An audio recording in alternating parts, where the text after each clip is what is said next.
All right, everybody, welcome to another episode of the Watch Well podcast. I'm Parker, and this is my co-host, Nik. Here at the Watch Well podcast, our aim is to help movie watchers examine philosophies from movies to demonstrate that you must know Christ to understand story. We exist to be a resource for the Christian to help combat the passive consumption of entertainment and pursue a more complete biblical worldview. And as always, Nik, how was your week? My week was good, Parker. It was good. And as always, I'll go ahead and say I have no idea why that question is always so hard for me to answer, but good week.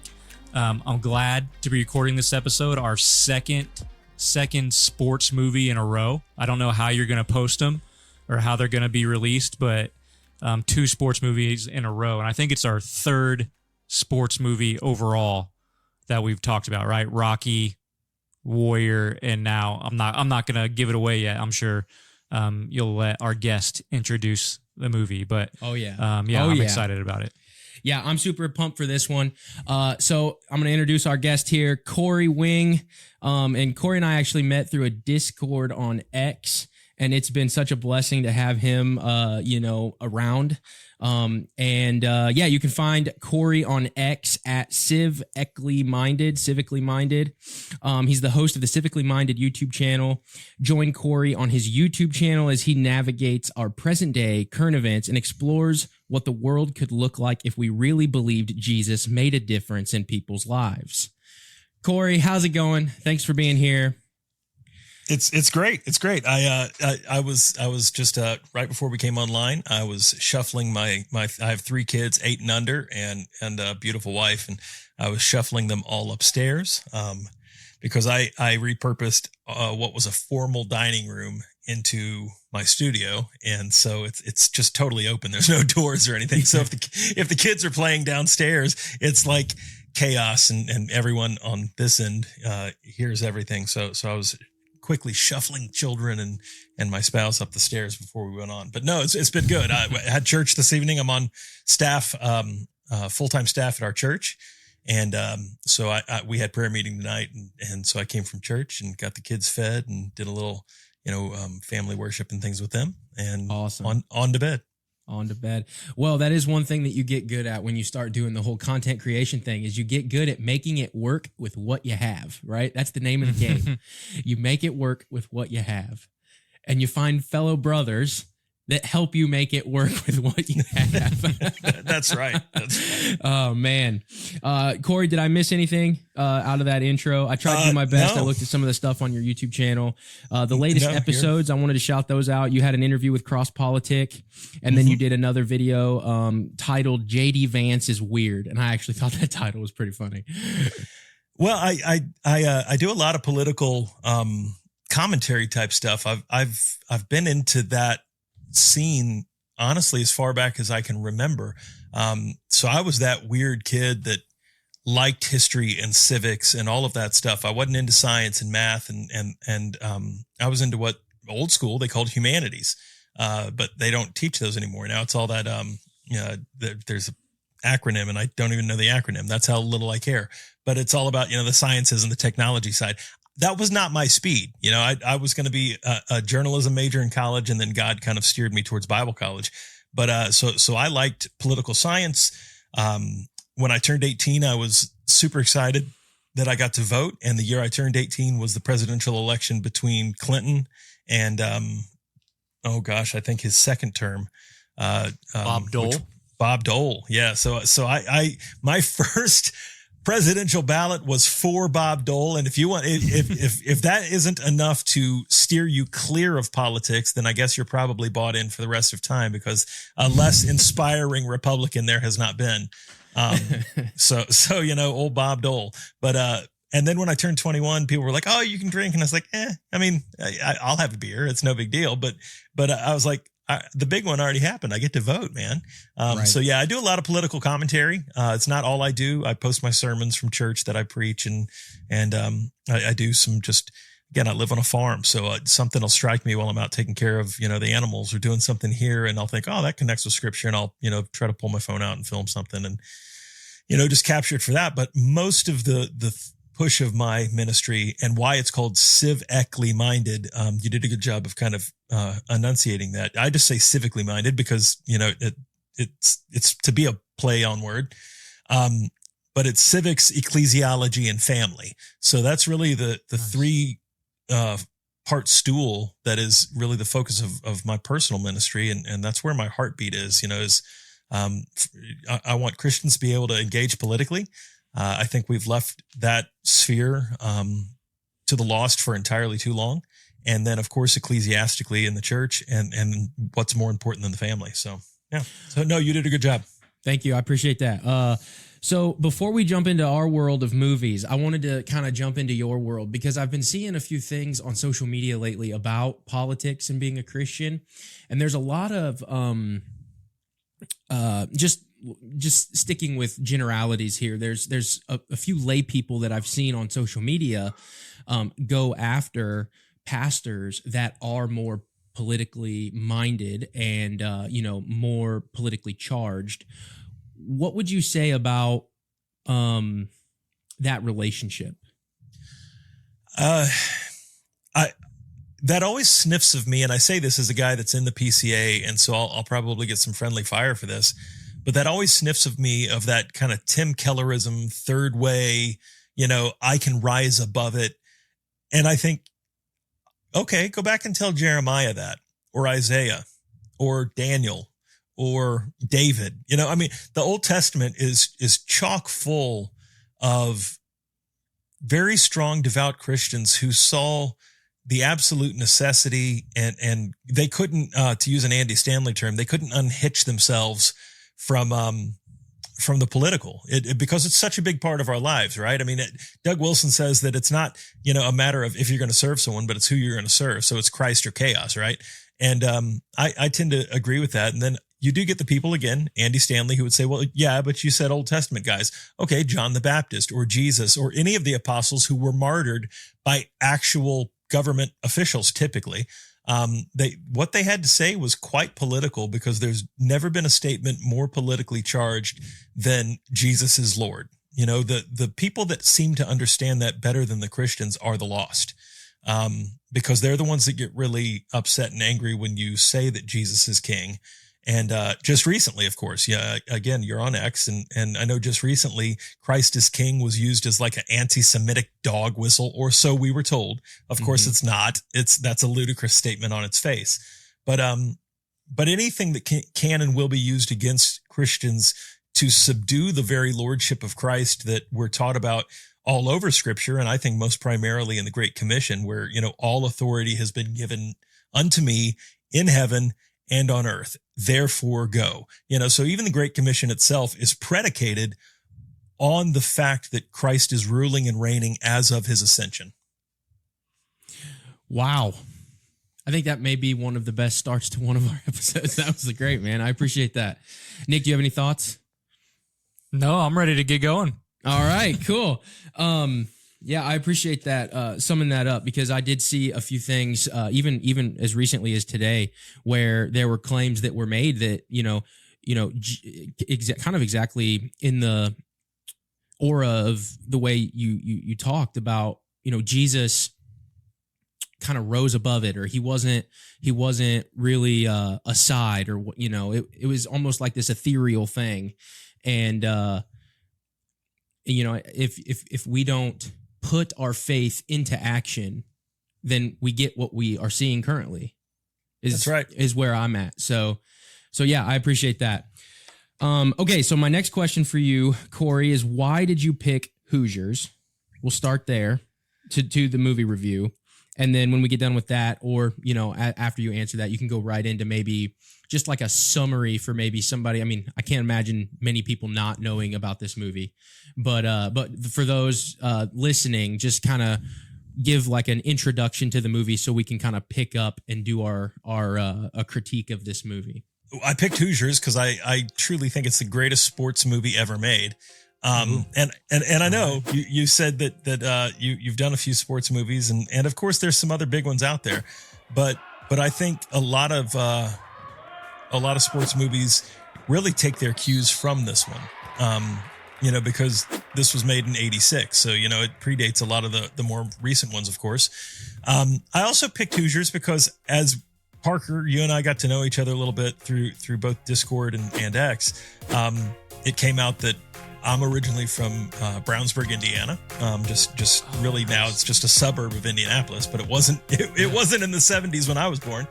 And that both you and Nick are from Indiana as well. So I thought, man, what more perfect movie to talk about than three Hoosiers talking about Hoosiers? Yeah, right. So. I posted on X. I said we're cooking something up in the lab. Where's my Indiana boys at? And you know most of the Eschatology Matters guys are Indiana boys. So I didn't actually know that. I didn't know that either. So we should at least reach out to them and say, hey guys, come at least watch the episode about Fair enough, boys like yeah. us. Yeah.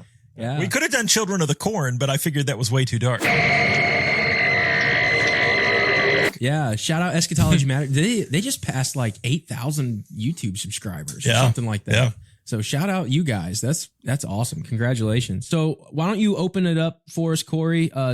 Just do like a quick summary of the movie, and then we'll jump right in. Hoosiers is a wonderful story about kind of down on his luck basketball coach. He'd coached in college, had a successful collegiate coaching career, but it's kind of, you learn as the movie goes on, there's kind of a ghost there that he's running from.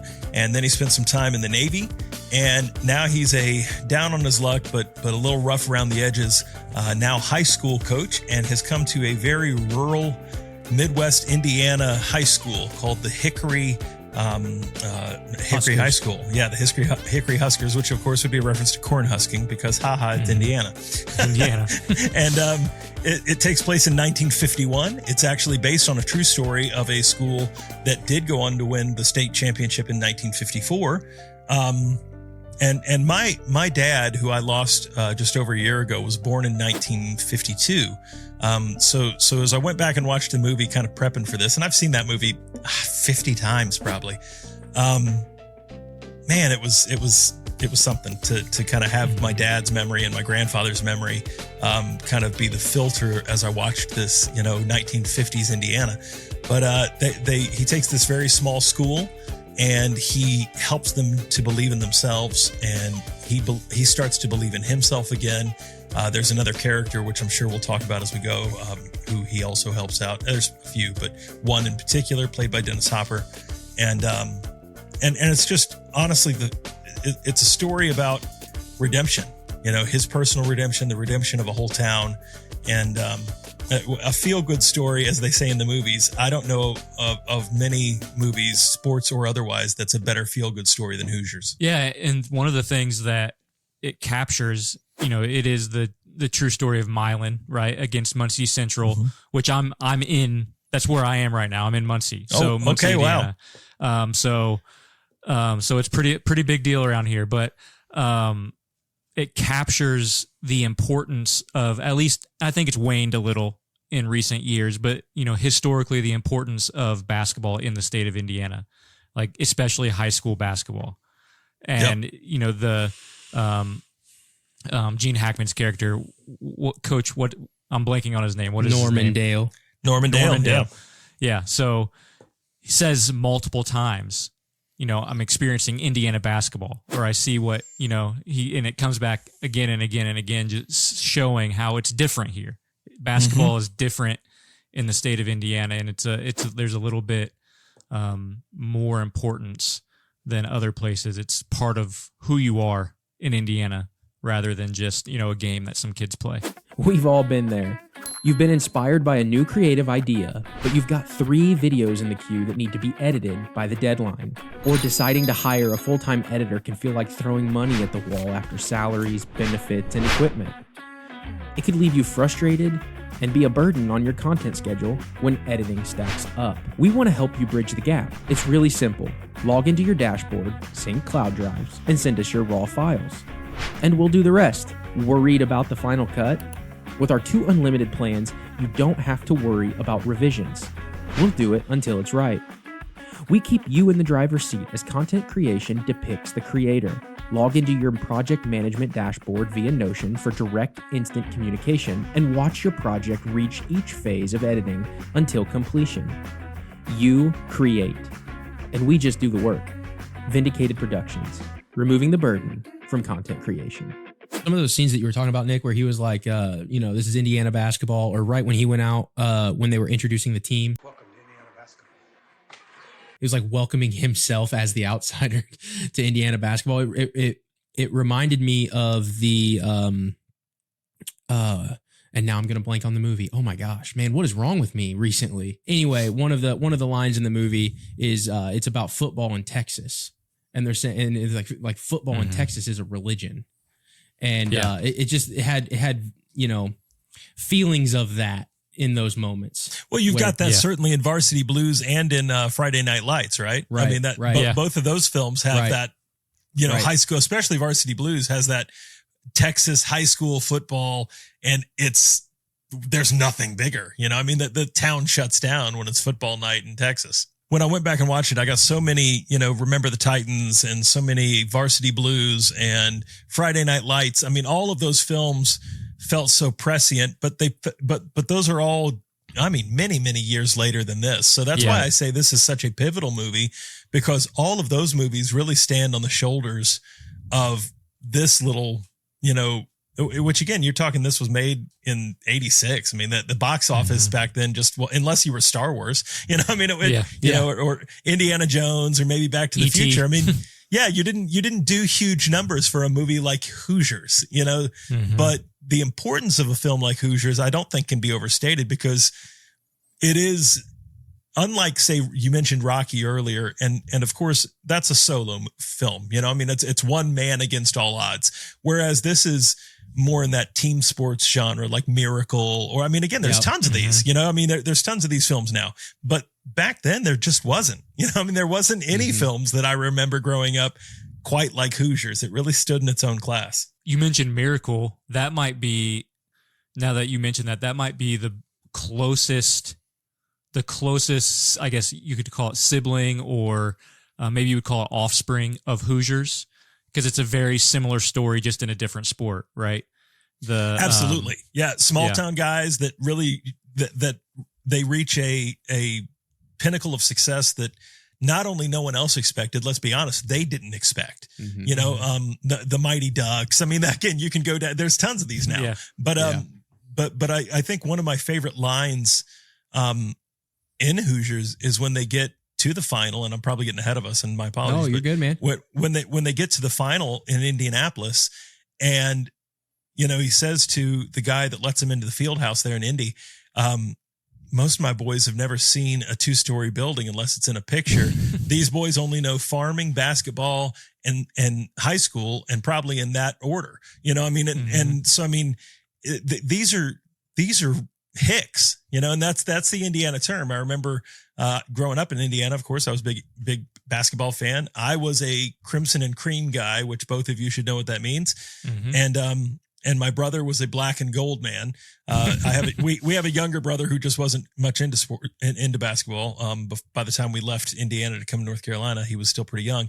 But so it was the Purdue Indiana rivalry in my house was like fist fight stuff. I mean, you had real knockdown dragouts over who was going to be the better team that year. Of course, this was in the 80s, so I usually won because it was the Bob Knight, Steve Alford. They won in 87, of course.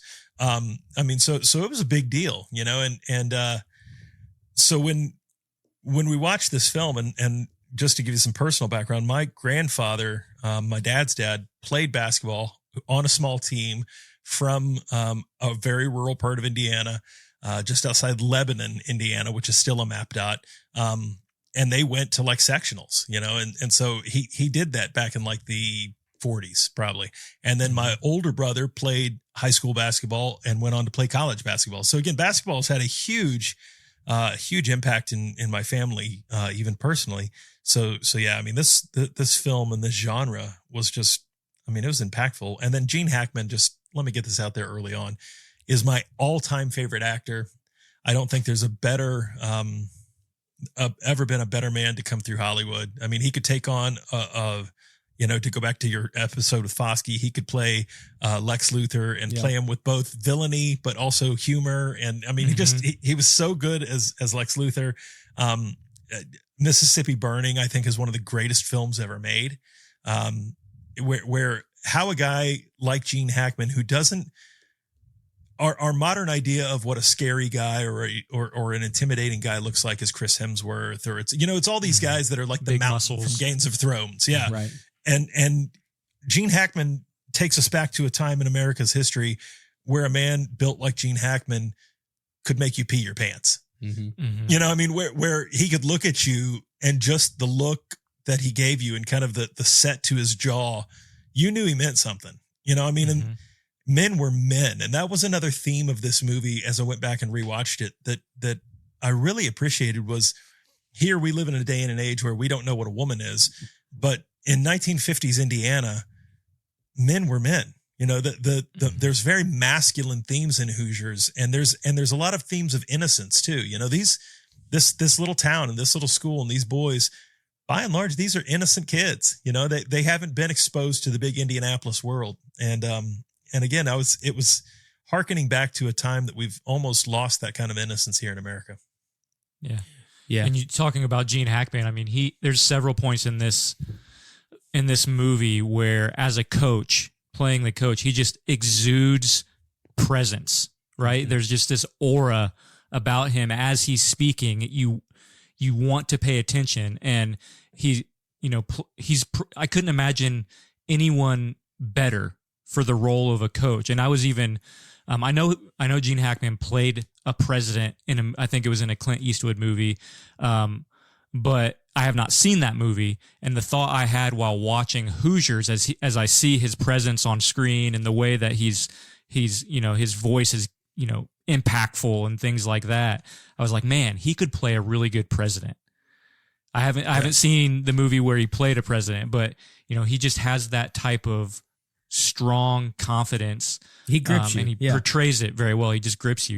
You're in every word. He's gripping you. That's a good way to say it. Well, I mean, and I don't think and forgive me for interrupting, Parker. I don't, you get to like a Daniel Day-Lewis or somebody that's like these method actors who I respect. I'd say after Gene Hackman retired, I would have said Daniel Day-Lewis was probably my favorite working actor. And then of course he retired. I don't know that I have one right now. Just because I think Hollywood is in a rough spot. But that's why we're here, man. That's a talk for another time. But I think my favorite Gene Hackman story, and I tried to corroborate this before we got together tonight, and I just couldn't find the story from years ago. But about 10, 15 years ago, I'd read a story where it was after he retired. He was already an old man.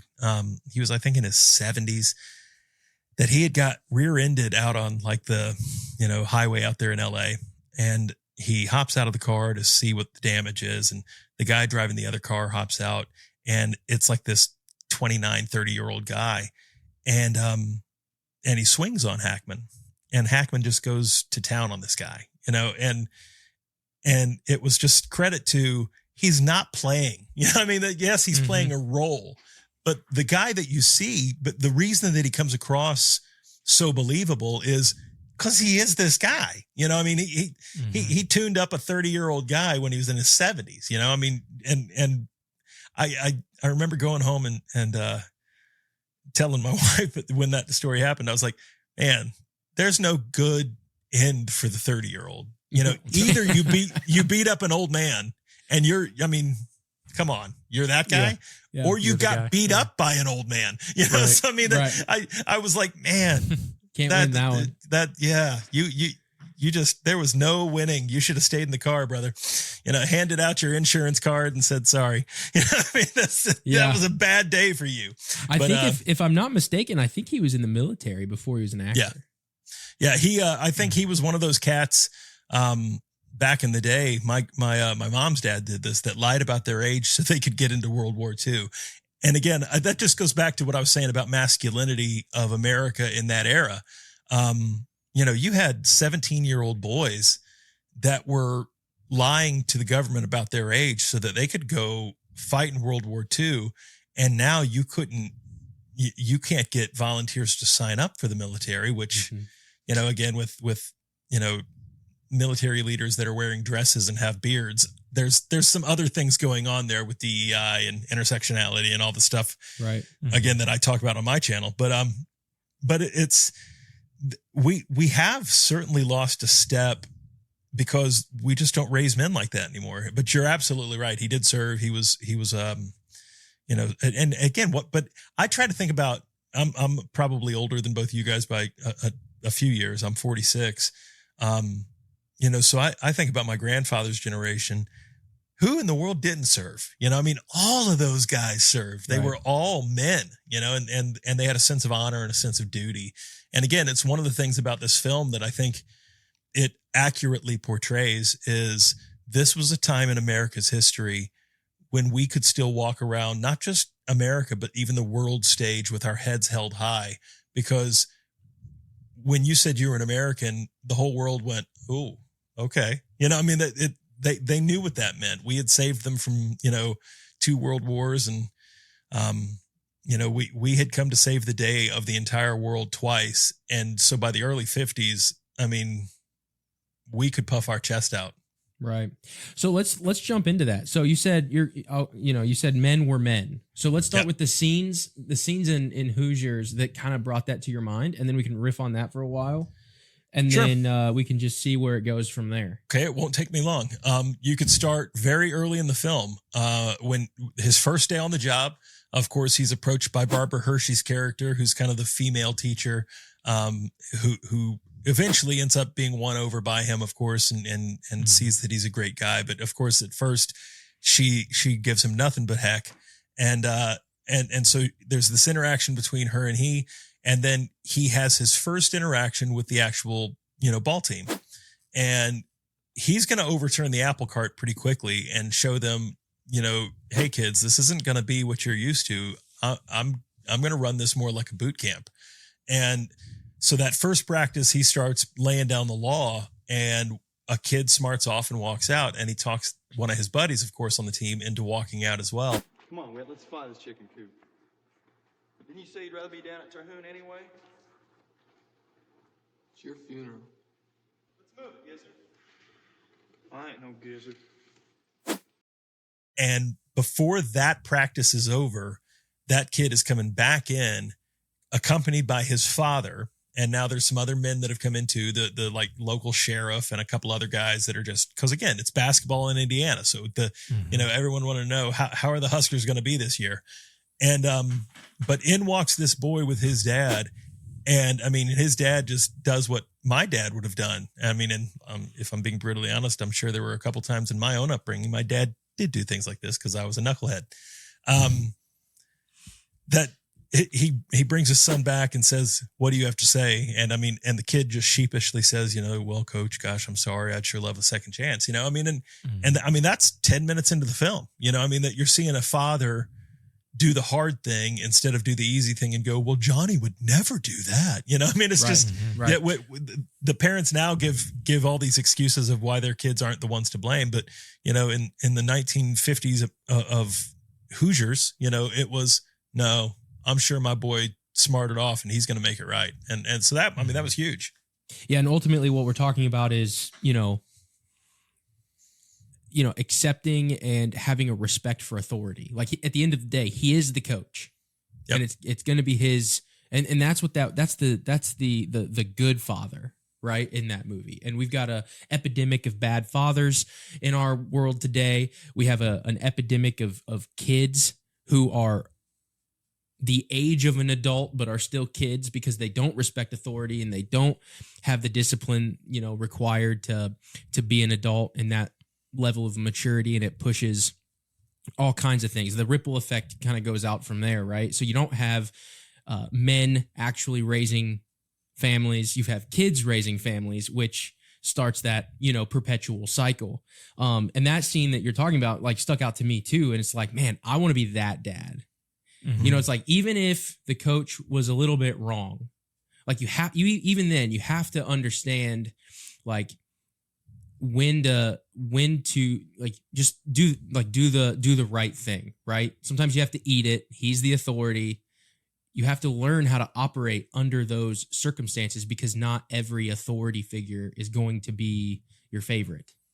And we need to get back to where parents are establishing that in their kids even earlier than high school, where no, this is your authority. God places authority into those positions, and we're going to respect that. And through that, we're honoring God. Like, we need to start training our kids that way. Mm-hmm. That same scene, that dad also exhibits his masculinity in another way because he shoos away all of the people who are trying to interfere in practice. Coach has set a rule. Our practices are closed. We're no longer doing open practices. And you have all of these townspeople full of men, right? Full of men who think they should have a say in how the basketball team runs, but they're not the coach. And that dad shoos them away and says, no, get out of here. I'll take care of this, coach. You go finish practice. And that was another aspect, that just another consistent thing about that character, and he's not really a huge character throughout the film, but that scene was pivotal because it sets that stage. This is the coach, and yes, the team represents the town, but these men, they aren't the coach. They need to follow the rules too, just like my son does. And I felt like that was really pivotal and meaningful as well. Well, because I think you get to see an insight into the kids, right? I mean, if these are the fathers of some of these boys, then you see why they have no respect for authority, right? Because again, the respect for authority isn't being trained at home by the fathers, of course. So, I mean, and Parker, you said something that put my pastoral hat on for a second. All authority, of course, comes from the Lord. Mm-hmm. You know, so if you have a real authority issue, you know, and again, I graduated high school in 96. So I only bring that up, that the 90s are like historically renowned for being, you know, a bunch of delinquents that had, you know, real problems with authority. And we did, you know, I mean, I say we, because I will put myself right in that group of slackers that was with them. But I look back on that time and I think that again, that totally comes from this enmity with God that the Bible talks about, you know, that mm-hmm. you don't like anyone saying that they can lay claim to your life and tell you what to do. And so you push back against authority of all kinds, of course, starting with God, bleeding over to your parents or your pastors or your teachers. And because we didn't stem the tide in my era, you know, in the 90s, here we are in the 2020s. And I mean, it's just chaos, you know, I mean, it's absolute chaos. But in that same scene, that first practice, again, he kind of lets you know that he's the adult in the room. And I love that about the character of Coach Dale. Is, you know, one of my favorite quotes out of the whole film is one of the kids says, when are we going to play? You know, when are we going to scrimmage? And he says, well, we're not. And he says, well, where's the fun in that? And the coach, I mean, he just quick as a tack, just fires back and says, my practices are not designed for your enjoyment, mm-hmm. you know? And I was like, these are the men that I grew up around. And you know today, if you said that as a coach, and I'm sure that I'm speaking generally here, because I'm sure that there's obviously always outliers. Nothing's ever 100% one way. But I would say, I would actually feel comfortable saying the majority of schools, if you said that to a kid and he went and told his parents called the administration, the coach would be fired. Yeah. Or he would have some type of apology that he would have to give in front of the team or whatever. He would not be allowed to, I guess for lack of a better term, be that masculine and that harsh, if you will, to a player in today's times. And I think that kind of depicts the problem, because in this, one thing that enabled the coach to be successful, even though it got a little rocky there early on, like after the first game or whatever, you know, he played 4 players because, you know, he was still trying to establish his authority even with the players. And I'm assuming it was the athletic director or someone from the school where he was like, are you sure you know what you're doing? Like, you know, are you sure? And he was like, yeah, I know what I'm doing. And so that confidence, that, you know, the self-confidence and then the support of his superior enabled him. Now, obviously the petition was signed later and then he had support of the star player. So all of these little things, you know, allowed him to be successful that he, even in and of himself, he couldn't have been without. But before we jump off to the next thing, one thing that you said, Cory, I'm almost called you Civic. That's all right. I'm so used to calling you Civic. That's all right. Is you said chaos, and that's essentially what the first what I mean, if we're being gracious, half of the film was, maybe the first third was new coach and the town's in turmoil. and as I was watching that, I just kept thinking, like, how often are we the town? Like, how often are we just running around, hair on fire, worried and fearful of like whatever our situation is, whether it's politics or relationships or our occupations, our churches, and it's chaos. Yeah. But and what we fail to submit to is there's an authority who has a plan. And that was so perfectly depicted with the town, the coach, and his game plan. And like they were just not submissive to it. And there was this wrestling that was happening.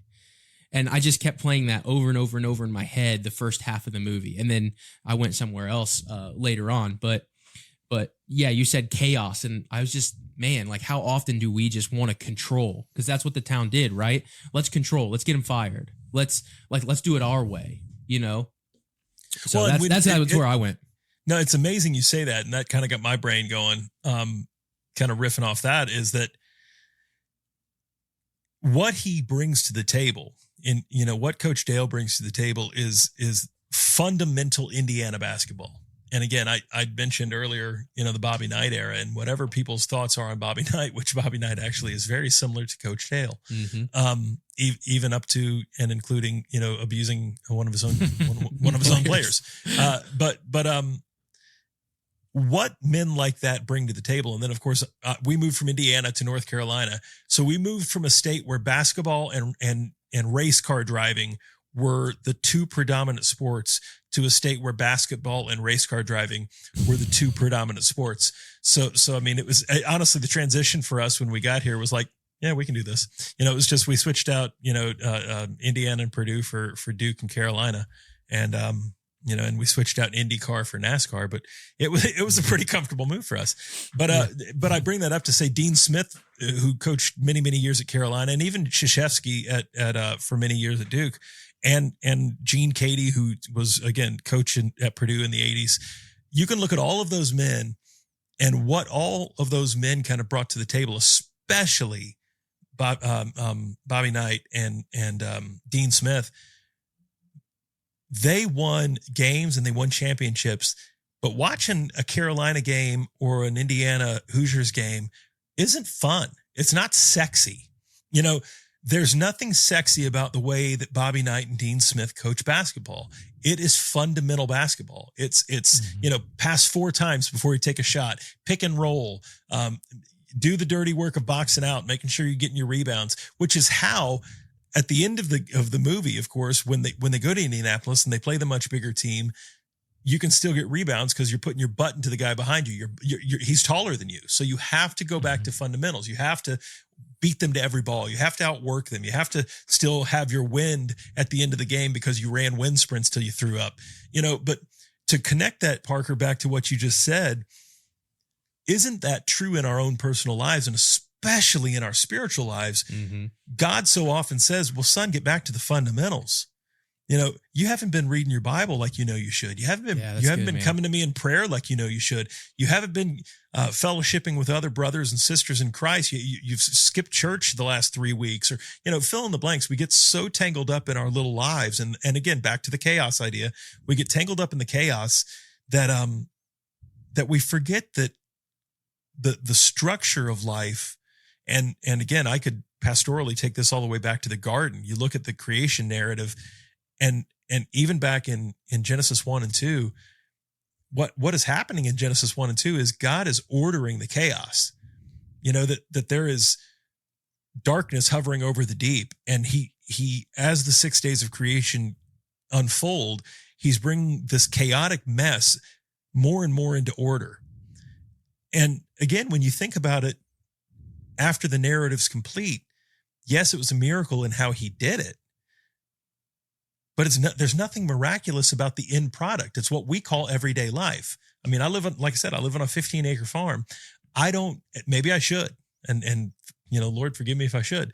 Maybe I should be amazed every morning I walk out my door and I see cattle in the front pasture and I see our goats in the other small pasture, and I get on the back of my, lawn tractor and I trim shrubs. But that's all the stuff he created in those first 6 days. So it's as commonplace for us as human beings as anything could be, but it's in that commonplace. It's in that, again, to go back to the basketball metaphor, it's in that fundamentals that the chaos is ordered. And so often we want that magic bullet in our lives, that's going to be like the scrimmage match. It's fun. And that's how we get better at basketball. Right. And Coach Dale would go, no, you guys were 15-10 last season. I'm going to make you state champs. Well, how good do you want to be?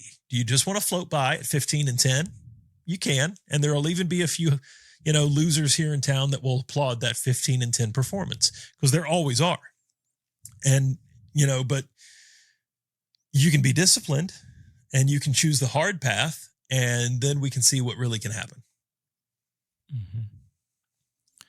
That kind of comes out in his conversation with Jimmy Chitwood. Before Jimmy chooses to join the team. So before that town meeting, the female teacher had asked him, okay, we've come to the conclusion Jimmy shouldn't play basketball this year, right? Because the tragedy in his life, and just wouldn't be good for him to play basketball this year. And Norman Dale walks up to Jimmy while he's shooting outside on this little dirt patch court, right? The ball won't even bounce up, right? And that's just classic Indiana right there, where, it's the jump shot, right? Who cares about dribbling the ball? It's the jump shot. We're going to shoot jumpers. But Coach Dale says to him, I don't care if you join the basketball team. I don't care if you play on the team or not. And then walks away.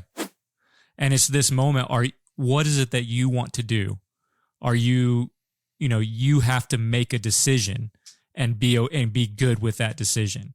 And that's another teaching moment where here's this kid who has all of this, is in a chaotic situation, right? He's lost his parents. And I'm sure internally there's chaos going on there, and they don't really get into all of that in the film, but here's an adult male walking up to a hurting kid, and rather than just coddling him, right? Saying, oh, I want you on the team. I think it would be great for you if you join the team. He says, I don't care. Play or don't. Right? And that is a teaching moment for that kid, and it brings a sense of responsibility. If I choose this, it's a commitment. If it's all there in that interaction. So that comes to mind for me when bringing order to chaos, and that coaching, mentorship relationship that needs to be there as Christians when we're trying to, help a new believer and help them mature in the faith. It can't just all be coddling them like they're babies. Yes, they're young believers. They're going to make mistakes. They're going to get stuff wrong. But there's also that sense of responsibility, commitment that we should be portraying in a similar way to what Coach Dale does in that scene, where he's just like, do it or don't, right? And it's very, I think that's very reflective of how we should, when the situation calls for it, mentor other young believers, especially young men. It's I think it's very appropriate there. Well, and then it's do it or don't, and then own your choice, right? Yeah. So I think about another guy that's really active on X, Michael Foster, who co-wrote the book called "It's Good to Be a Man," and that's one of the things that he brings out time and time again in that book is, men are the ones that make decisions and then own them, right? I'm married to my wife, love her. She's the mother of my 3 kids, and honestly, she is the greatest thing that's ever happened to me. But I mean, she can't decide where to go to dinner most nights. It's, well, sweetie, I don't care. Pick. And we all know the joke, right? And then I'll say something. She'll go, well, not there. But men are the ones who are decisive. We make decisions and we stand by them. And another thing that I saw in Hoosiers, you got the little kid, the little short guy who really is only there for another body. And of course, at the sectional, he wins with the granny shots. And, but they're constantly ribbing that kid, and they're ribbing the one that kneels down and prays and stuff. And Michael Foster says in his book, It's Good to Be a Man, that's part of what it means to be a male as well. Is that's one of the ways that men connect, is through that kind of ribbing, or that visceral ribbing, I mean, and again, my wife, who grew up in a family of all girls, she's never really come around to understanding that. She just, that's such a foreign concept to her. So that when we had a son, and the way that I connect with my son is I'll sit and wrestle with him, or punch on him, or, he'll burp in my face, or just gross boy stuff, I mean, and we have 2 daughters, and my 2 daughters and my wife are like, oh, they're just kind of grossed out by it all. But for my son, that means I'm letting him into my world. Right. And vice versa. I want him to be part of mine, and I want to be part of his. And that's just part of what it means to be a man. So, and again, maybe this is a good transition to talk about Shooter. But that's kind of what the character of Shooter, who's, the town drunk, the town alcoholic, but also one of the kids on the team. It's one of the kids' fathers. That's part of what it is in his redemption arc is, yes, there's ribbing, but there's also that men have a unique ability of calling each other up to more than we thought ourselves capable of. And that's one of the most beautiful arcs, I think, in the whole movie, is in the midst of Coach Dale's own redemptive arc, lest that be forgotten. He's going through his own crap that he's being redeemed from. He still takes the time to look out for Jimmy, the kid that plays on the dirt, basketball court. And he looks out for the female teacher who is super possessive, and he starts to break down her walls. He looks out for the town, and he looks out for this guy Shooter. And that's real masculinity, is not only will I bear my own burdens, because make no mistake, I have my own, but I'm going to help you bear yours too. I'm going to call you up and out of where you are, while I'm still carrying that rucksack of junk that I've got to bear. And really, all of this is umbrellaed by discipleship. Like, that's what we're talking about, is discipleship.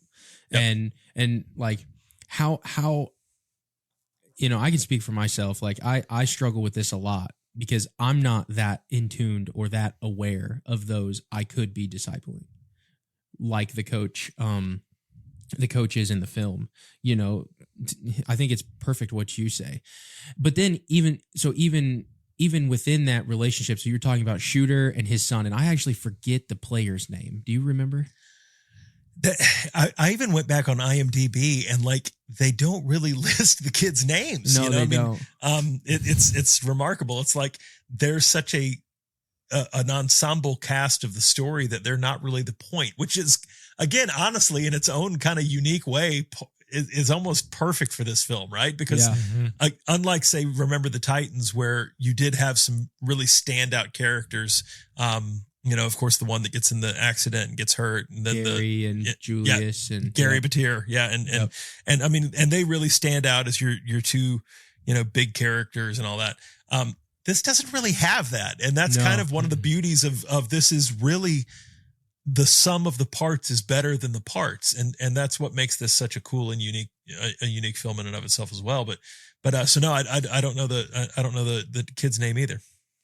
Yeah, so that scene. So I think it's one of the best long scenes, answer for a simple question. My apologies. Yeah, no, you're good, man. You're fine.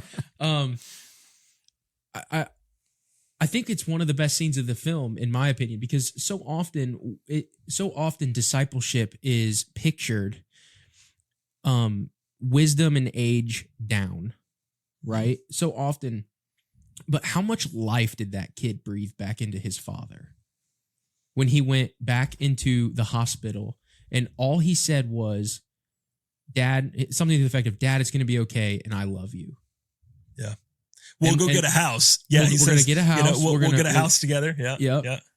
Like all of what, I'm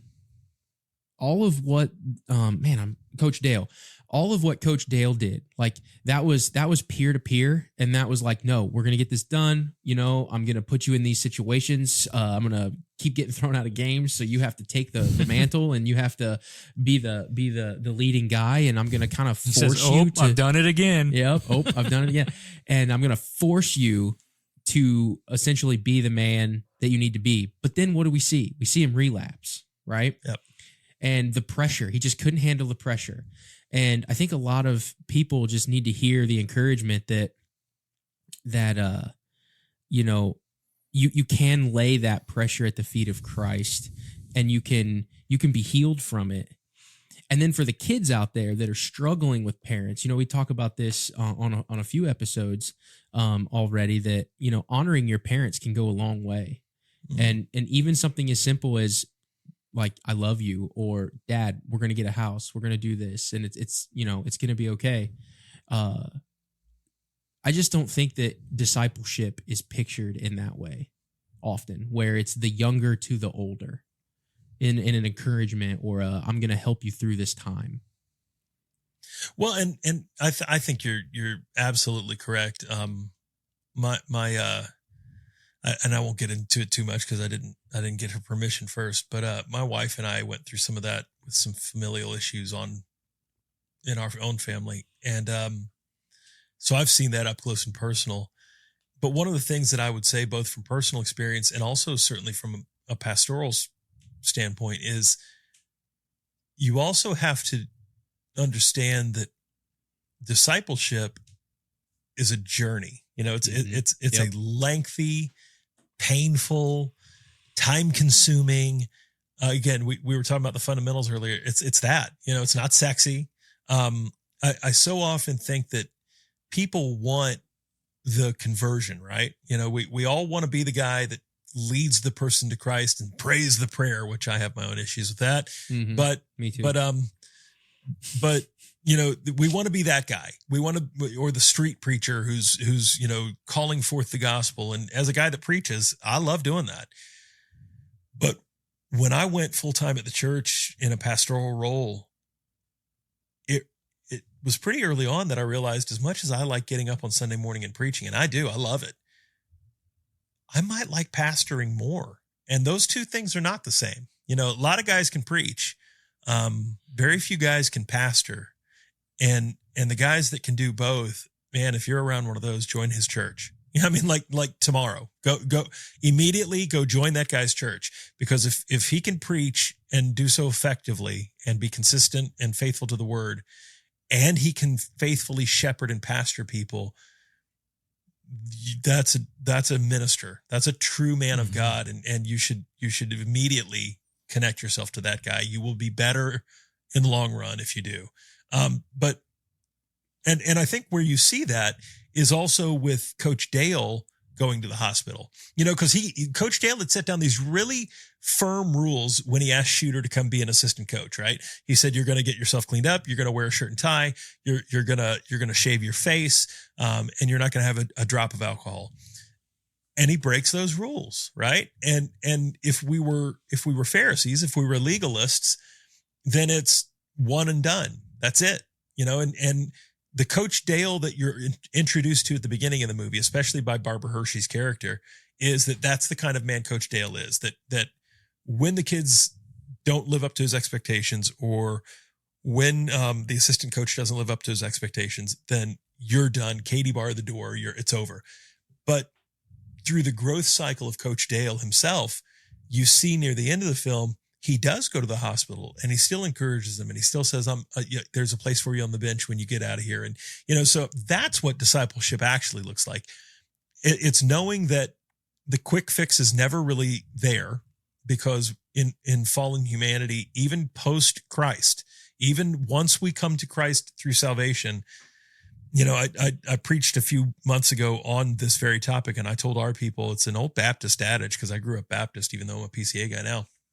And the old Baptist adage that I heard from old Baptist pastors growing up was, when Christ died on the cross, you know, he kind of effectuated three things. That, you know, first off, he removes the penalty of sin. And secondly, he removes, and increasingly so, the power of sin through sanctification. And then eventually he'll remove you from the very presence of sin altogether through glorification. Well, the glorification part comes either at death or at the second coming of Christ. So we're in that pause. We're in that long breath between, right? So the discipleship portion of life, that sanctification portion of life, man, that's the tough stuff. That's the stuff that it's just rinse and repeat, rinse and repeat, rinse and repeat. And if we don't show each other an unbelievable healthy dose of grace, then we can be very ugly and judgmental. And of course, we always expect grace for ourselves. You know, it's always, Lord, forgive me of my sins, but don't forgive that guy. You know, hold him accountable. But Lord, please help me. And that's just, it's amazing to me, the more I pastor people, that I have to get very comfortable with the idea that I may not see the end goal in this life. You know, I may not see that congregation member who I love so very much, who I've been praying for, who I've been pouring myself into. I may not see them get fully better. They may struggle with drugs or pornography or alcohol or fill in the blank, gossip, whatever it is. They may struggle with that for the rest of my ministerial years, the rest of my life, the rest of their life. But that's not a good enough reason to stop helping them. You know, I mean, and Coach Dale does such a good job of that, of going to the hospital and saying, I'm still here. You know, I still believe in you. Yeah, that's incredible. That is really, you know, I love what you said about the pastor. If you can find the man who can both preach the word faithfully and pastor and shepherd his people well, then go there. Like that. Yeah, that's incredibly important, especially in, you know, an American church that, and I couldn't even give I don't know if it's most. It just seems like a lot that operate more like corporate entities where, you know, you have a pastor as a CEO and he's kind of, you know, propped up above everyone else. He's inaccessible. He doesn't, you know, have dinner with families, and if he does, it's the biggest givers in the family. And there's, you know, you could paint a whole, you know, and maybe it's a straw man, I don't know, but you could paint a picture of that kind of thing that seems to be a trend in the American church. And it's not really a pastor, because a pastor is somebody who's living life with his people and helping guide them through as struggles are happening. You know, if people are in the hospital, if he can't make it to the hospital, then he's at least communicating with them, praying with them, talking with them, and seeing how he can help, and or maybe sending somebody else.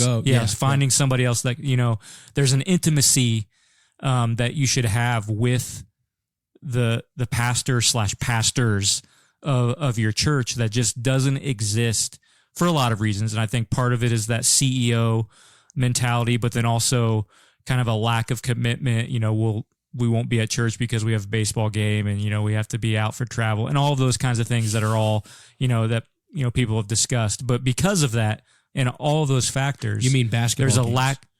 Or basketball games, yeah, we are in Indiana, right?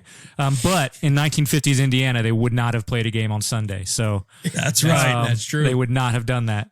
But, you know, it hinders the lack of commitment to the church body, hinders the relationship between pastor and member or congregant or whatever word you want to use there, to a point where a pastor, if they aren't acting as a CEO, it's almost like they have no one to help, because the congregation isn't committed. They're kind of nameless faces who show up on Sunday, and that's it, right? And so there's that side of it too. I'm not laying it all on pastors, but there's definitely that part of it.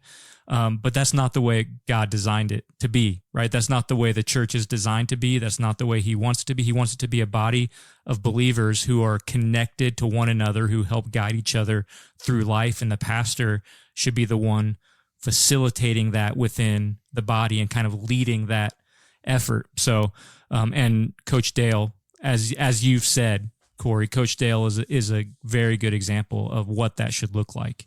You know, when I think about at the very, getting toward the end of the movie, when they go to that big game at State, and they're down in Indianapolis at the field house that holds like 15,000 or whatever they said, the first thing he does, because he can tell his guys are overwhelmed, and again, this so perfectly correlates with the Christian experience. God is going to ask you to do something that you feel is so far above and beyond your skill set at some point that it's going to overwhelm you. I don't know how you guys felt when you started the Watch Well podcast, but I know when I started CivECCLY Minded, and I say when I started, I only started back in November, so I've only been doing this since November. And I talked about doing something for like 2 years before my wife finally came to me and said, I'm tired of you talking about it. Either do it or don't do it, but stop talking about it. And Coach Dale. Yeah. I mean, Play or seriously. don't. Yeah, that's that. Yeah. I got jimmied. I totally got jimmied. And her real hardcore answer was, it was you guys, and I don't mean you specifically, but I do at the same time. She said, because my retort to her was, who would care what I have to say? I'm nobody, which is still true. And then she said, but Cory, how many guys do you watch on YouTube who aren't famous? I mean, sure, you listen to like John MacArthur or again, Doug Wilson or John Piper or whoever, fill in the blank, whatever famous pastor name you want to use. But how many guys do you watch that aren't famous? And I was like, oh man, lots actually. There's a lot of guys that I watch that I didn't know who they were until I turned on the first episode. I liked what they had to say. So I watched another one. I liked that. And then it kind of was off to the races from there. And she was like, so you don't think that could happen for you? And I mean, I was like, I never even thought about it like that. And so when this whole thing took off for me, and I say take off, I'm like I said, I'm only at like 200 subscribers. It still hasn't taken off, but I mean, but I am consistently, committed to doing it. It was terrifying. The first time I got in the pulpit at our church, and I stood up there and everyone was looking up at me going, all right, preacher, what do you have for us today? And I'm going, here goes nothing, and again, because I know like Shooter, what a degenerate I am, and I think that's the story of Shooter, right? Is not only does he know the whole town knows he's a drunk, no one knows he's a drunk better than Shooter. Nobody bears that cross more than he does. As much as he may be an embarrassment to his own son or even in the town, he has hurt Shooter more than he's hurt anyone. And so, when God calls us to do these things, and the accuser of the brethren, which is one of the many names that Satan is given in scripture, the accuser of the brethren comes to us and says, who do you think you are? And I get to go, you know what, Satan, you're absolutely right. I am nobody. My name will die, and no one, even in my own family, will remember it 2 or 3 generations from now. It'll just be, oh, great Papaw. Yeah. I mean, I don't know anything about him, but I know he existed, but who does know my name and who knew it from eternity past and who came and shed his blood for it was Jesus Christ, and so when I think about that last game, they go to Indy and they're standing there in the field house and he can tell they're overwhelmed. What's the first thing he does for those boys? He's teaching them even right up there to the end. He's coaching them and helping them right up to that last game. He gets a tape measure and he has one of them stand at the basket, and then he walks it off to the free throw line, and he says, what is it? He says 15 feet. And then he says, all right, get him on your shoulders. And they measure the height, and he goes, what is it? It's 10 feet.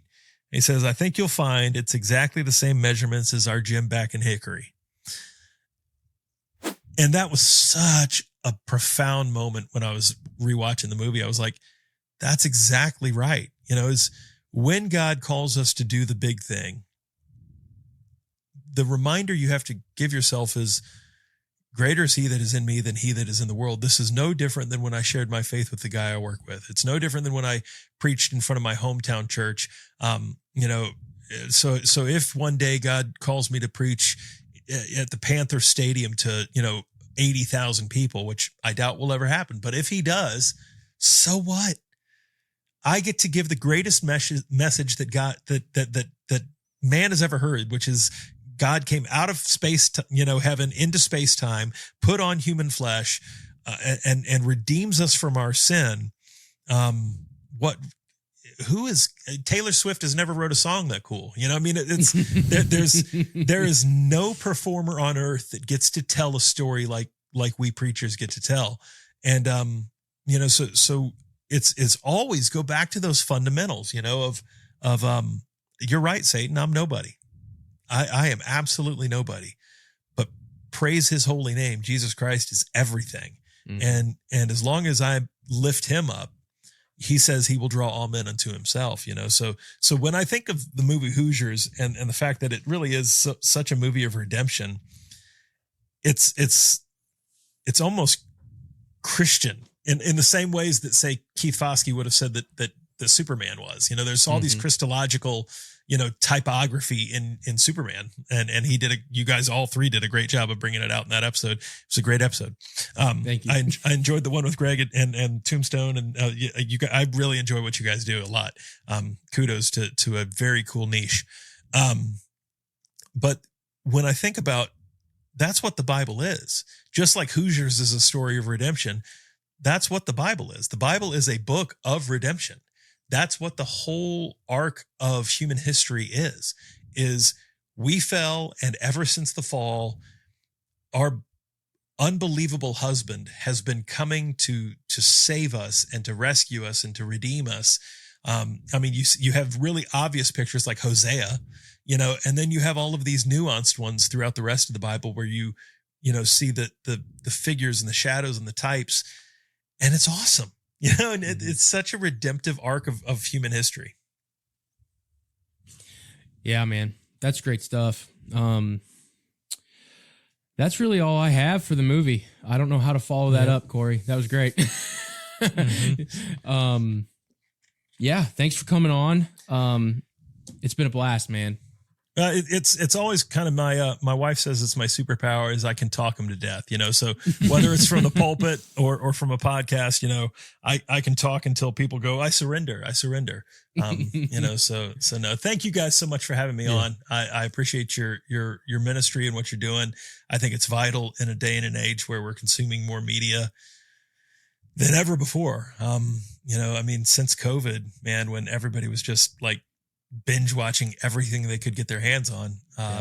It's probably more important than ever that we engage with media responsibly as Christians. And so thank you guys for what you're doing. And I'm cheering you on from the sidelines. And if I can ever be a blessing to you, please let me know. Yep. You'll always be welcome back, man. Friend of the channel. Absolutely. Nick, any final thoughts? If I could, just a couple, since this was, three Indiana boys talking about Indiana basketball, just a couple for people who might listen to this who are not from Indiana and are like, is basketball really that big in the state of Indiana? Just a couple numbers here that might help people. In 1990, 40,000 people attended the state championship game for high school basketball in Indiana. Is when Damon Bailey, I'm sure you're familiar with that name, was the star player in the game. And then 27 of the 29 largest high school basketball gyms in the U.S. are in Indiana, and all of the top 5 are in Indiana. So just, and they're all over 7,000 seat capacity. So basketball is no joke in the state of Indiana. It's a big deal, especially high school basketball. But yeah, it's a very big deal. And Hoosiers by no means is embellishing, the importance of basketball and the place that it holds in the state of Indiana. It's definitely accurate.